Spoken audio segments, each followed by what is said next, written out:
دوستو، خداوند کا کلام آپ تک پہنچا ہے۔ پلیز لائک اور شیئر لازمی کیجیے۔ God bless you. اے خداوند، میں نے گہراؤں میں سے تیرے حضور فریاد کی ہے۔ اے خداوند، میری آواز سن لے، میری التجا کی آواز پر تیرے کان لگے رہیں۔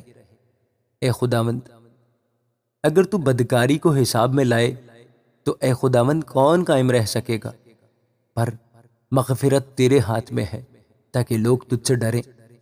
میں خداوند کا انتظار کرتا ہوں، میری جان منتظر ہے، مجھے اس کے کلام پر اعتماد ہے۔ صبح کا انتظار کرنے والوں سے زیادہ، ہاں، صبح کا انتظار کرنے والوں سے کہیں زیادہ میری جان خداوند کی منتظر ہے۔ اے اسرائیل، خداوند پر اعتماد کر، کیونکہ خداوند کے ہاتھ میں شفقت ہے، اسی کے ہاتھ میں فدیہ کی کثرت ہے، اور وہی اسرائیل کا فدیہ دے کر اس کو ساری بدکاری سے چھڑائے گا۔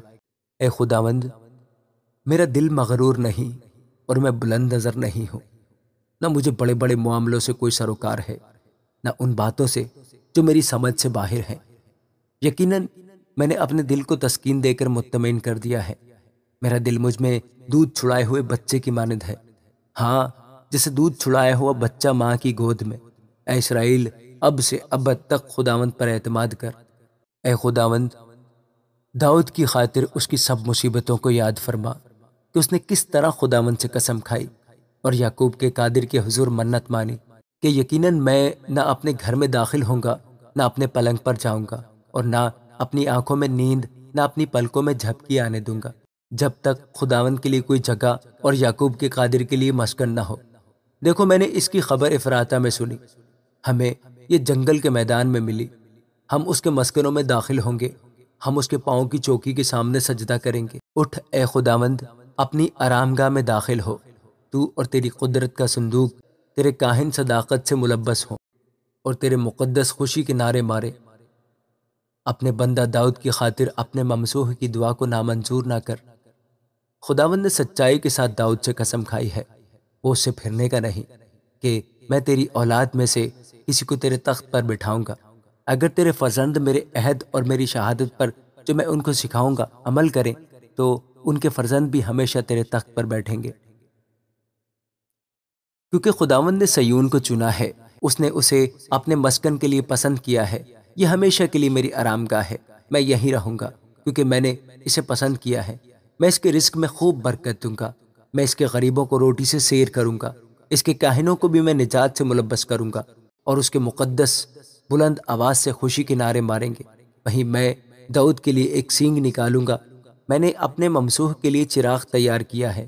میں اس کے دشمنوں کو شرمندگی کا لباس پہناؤں گا، لیکن اس پر اسی کا تاج رونق افروز ہوگا۔ دیکھو، کیسی اچھی اور خوشی کی بات ہے کہ بھائی باہم مل کر رہیں۔ یہ اس بیش قیمت تیل کی مانند ہے جو سر پر لگایا گیا اور بہتا ہوا داڑھی پر، یعنی ہارون کی داڑھی پر آ گیا، بلکہ اس کے پیراہن کے دامن تک جا پہنچا۔ یا ہارمون کی اوس کی مانند ہے جو سیون کے پہاڑوں پر پڑتی ہے، کیونکہ وہیں خداوند نے برکت کا، یعنی ہمیشہ کی زندگی کا حکم فرمایا۔ زبور 134۔ اے خداوند کے بندو، آؤ، سب خداوند کو مبارک کہو، تم جو رات کو خداوند کے گھر میں کھڑے رہتے ہو۔ مقدس کی طرف اپنے ہاتھ اٹھاؤ اور خداوند کو مبارک کہو۔ خداوند جس نے آسمان اور زمین کو بنایا، سیون میں سے تجھے برکت بخشے۔ زبور 135۔ خداوند کی حمد کرو، خداوند کے نام کی حمد کرو۔ اے خداوند کے بندو، اس کی حمد کرو، تم جو خداوند کے گھر میں ہمارے خدا کی بارگاہوں میں کھڑے رہتے ہو۔ خداوند کی حمد کرو، کیونکہ خداوند بھلا ہے، اس کے نام کی مدح سرائی کرو کہ یہ دل پسند ہے، کیونکہ خداوند نے یعقوب کو اپنے لیے اور اسرائیل کو اپنی خاص ملکیت کے لیے چن لیا ہے۔ اس لیے کہ میں جانتا ہوں کہ خداوند بزرگ ہے اور ہمارا رب سب معبودوں سے بالا تر ہے۔ آسمان اور زمین میں، سمندر اور گہراؤں میں خداوند نے جو کچھ چاہا وہی کیا۔ وہ زمین کی انتہا سے بخارات اٹھاتا ہے، وہ بارش کے لیے بجلیاں بناتا ہے اور اپنے مخزنوں سے آندھی نکالتا ہے۔ اسی نے مصر کے پہلوٹوں کو مارا، کہ انسان کے کیا حیوان کے۔ اے مصر، اسی نے تجھ میں فرعون اور اس کے سب خادموں پر نشان اور عجائب ظاہر کیے۔ اس نے بہت سی قوموں کو مارا اور زبردست بادشاہوں کو قتل کیا، اموریوں کے بادشاہ سیہون کو اور بسن کے بادشاہ اوج کو اور کنعان کی سب مملکتوں کو اور ان کی زمین میراث کر دی، یعنی اپنی قوم اسرائیل کی میراث۔ اے خداوند تیرا نام ابدی ہے اور تیری یادگار اے خداوند پشت در پشت قائم ہے، کیونکہ خداوند اپنی قوم کی عدالت کرے گا اور اپنے بندوں پر ترس کھائے گا۔ قوموں کے بت چاندی اور سونا ہے، یعنی آدمی کی دستکاری۔ ان کے منہ ہیں پر وہ بولتے نہیں، آنکھیں ہیں پر وہ دیکھتے نہیں، ان کے کان ہیں پر وہ سنتے نہیں، اور ان کے منہ میں سانس نہیں۔ ان کے بنانے والے انہی کی مانند ہو جائیں گے، بلکہ وہ سب جو ان پر بھروسہ رکھتے ہیں۔ اے اسرائیل کے گھرانے خداوند کو مبارک کہو، اے ہارون کے گھرانے خداوند کو مبارک کہو، اے لاوی کے گھرانے خداوند کو مبارک کہو، اے خداوند سے ڈرنے والو خداوند کو مبارک کہو۔ سیون میں خداوند مبارک ہو، وہ یروشلم میں سکونت کرتا ہے، خداوند کی حمد کرو۔ زبور 136۔ خداوند کا شکر کرو کیونکہ وہ بھلا ہے، کہ اس کی شفقت ابدی ہے۔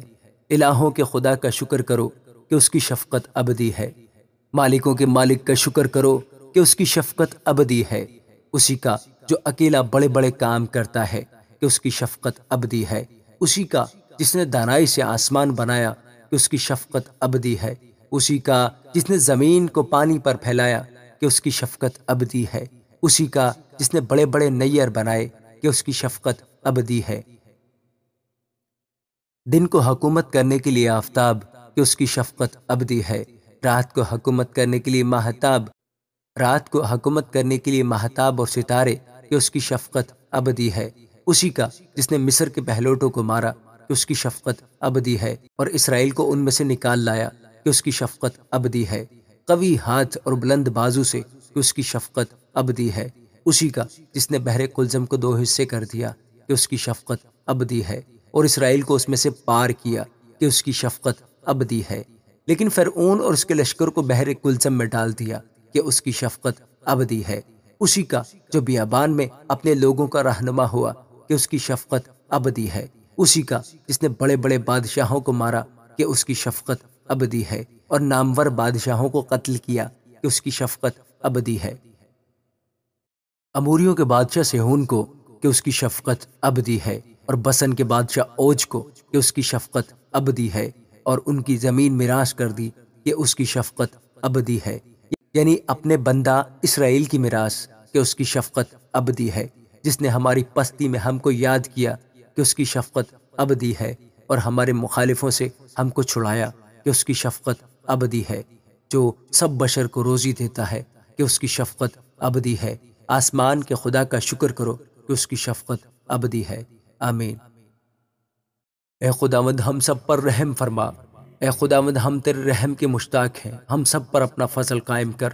خداوند کے زندہ اور پاک کلام کا پڑھا اور سنا جانا ہم سب کے لیے باعث برکت ہو۔ آمین۔